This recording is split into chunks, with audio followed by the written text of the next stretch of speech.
Welcome back to another technical deep dive here in the debug zone. Today we're tackling a big question and breaking it down with us from other users. Hopefully this clears up some misconceptions and helps you get the answer you need. So buckle up, stay a little curious, and let's jump right in.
And that's a wrap.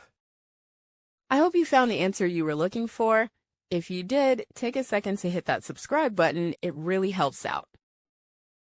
And let me know in the comments which solution worked best for you. See you next time in the debug zone.